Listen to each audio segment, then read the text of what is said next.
नहमदुहु व नसल्ली अला रसूलिल करीम अम्मा बाद। एक बड़े आलिम का क्लिप भेजा कि इसमें वो कह रहे हैं कि चंदा लेने वाले जो है उसमें ईमानदारी नहीं है। अगर उसमें ईमानदारी हो जाए तो चंदे के पैसे से दुनिया आशाइश में हो जाए और गुरबा मसाकिन को बाकी न रहे। तो उसने एक आदमी ने पूछा है कि आपकी इस बारे में क्या राय है? जवाबन अर्ज़ है कि मैं छोटा आदमी हूँ, मेरी राय का एतबार नहीं है। मैं जो कुछ कहता हूँ अपने तजुर्बे से थोड़ा बहुत कर रहा हूँ। इसमें 3 कैटेगरी है।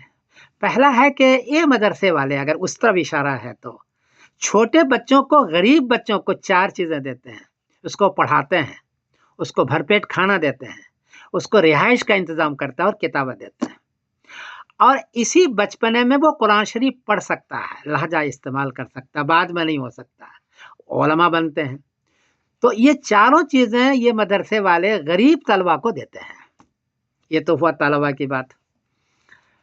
उस्ताद का हाल ये है कि 10,000 कुल उसको मिलता है। उस 10,000 में सुबह 4 बजे वो उठते हैं और शाम रात के 10 बजे सोते हैं और काम में लगे रहते हैं जज्बे के साथ। कोई दुनिया का मुलाजिम आप दिखला सकेंगे जो 10,000 लेता हो और सुबह 4 बजे से लेकर के रात के 10 बजे तक काम करता हो जज्बे के साथ, शौक के साथ दिखला सकते हैं आप? ये नहीं है। ये इस मदरसे वाले में और ख़ास तौर पर देवबंदियों मदरसे के अंदर ये चीज़ें मौजूद है। ये बेचारे गरीब होते हैं, मिस्किन होते हैं। पहले खाना बच्चों को खिलाते हैं, फिर खुद खाते हैं। ये है उसका।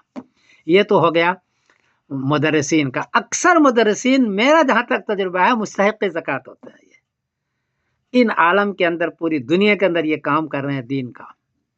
हाँ, कुछ मोहतमिम ऐसा है या हो सकते हैं जो वो खा लेते हैं बचा-खुचा करके। ज़्यादा खाएगा तो उसका चंदा बंद हो जाएगा, थोड़ा-सा, लेकिन वो हज़ारों में खाता है। महकमा सरकारी महकमा वाले को देखें, लीडरों को देखें तो करोड़ों में खाता है। वो करोड़ों में खाता है, आप उसको नहीं देख रहे हैं। ये बेचारा हज़ारों में कभी खा लिया, वो भी कभी। अक्सर मुहतिम तो परेशान होता है, चंदा वो तनख्वाह देते वक़्त उसकी जान निकल जाती है। पता है आपको? तलबा के खुराकी जमा करने में उसकी जान निकल जाती है। अक्सर का हाल ये है।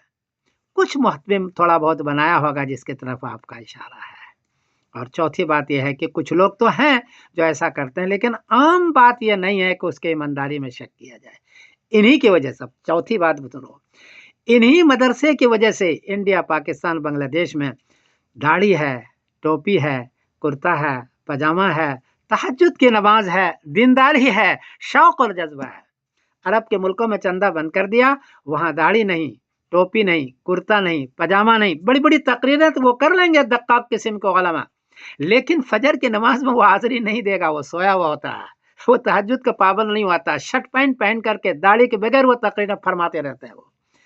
इस चंदे के वजह से, इन गरीब की वजह से आपके मुल्कों में आज भी दीनदारी की बहार है। मैं इसका दावत देता हूँ। इसलिए ये चौथी बात है, आप इसको गौर करें। ये भी गुज़ारिश है कि जो गड़बड़ करते हैं उसको तंबीह की जाए, उसको चंदा न दिया जाए। ये भी गुज़ारिश है कि मदरसे के साथ-साथ अपने रिश्तेदारों को, जो गरीब है, मिस्कीन है, उनका भी ख़्याल रखें। सिर्फ़ मदरसे वाले को नहीं दें, गरीब मिस्कीन का भी ख़्याल रखें जो आपके पड़ोस के अंदर है। तो बहरहाल ये मदरसे वाले बेचारे बहुत परेशानी के आलम में बच्चों को पढ़ाते हैं और पूरी दुनिया में पढ़ा रहे हैं। हाँ, पूरी दुनिया में पढ़ा रहे हैं, पूरी दुनिया में। बच्चे के जो कुरान शरीफ सुनो तो मज़ा आ जाएगा तुमको, उसकी दीनदारी पर मज़ा आ जाएगा। पूरी दुनिया में निज़ाम है और सिर्फ़ चंदे की वजह से। इसलिए मदरसे वाले के ईमानदारी पर शक करना मेरा ख़्याल है कोई अच्छी चीज़ नहीं है ये, क्योंकि मैं भी गरीब रहा हूँ, गरीब मुदर्रिस भी रहा हूँ, गरीब तालिब भी रहा हूँ। गुर्बत में मैंने ज़िंदगी गुज़ारी, मैंने देखी इनकी परेशानी को। तो मैं फिर गुज़ारिश करता हूँ कि मदरसे वाले का ख़्याल रखा जाए, इनको बिला-वजह टारगेट नहीं किया जाए। अल्लाह आपको जज़ाए खैर अता फ़रमाए। और मेरे इस तबसरे का कोई ख़ास एतबार इसलिए नहीं है कि मैं अदना सा आदमी हूँ। बहरहाल ये एक जज़्बा था, मैंने ज़िक्र कर दिया। गलती हुई तो माफ़ करना। मैं समीरुद्दीन कासिम बोल रहा हूँ मैनचेस्टर, इंग्लैंड से। अस्सलाम वालेकुम व रहमतुल्लाहि व बरकातहू।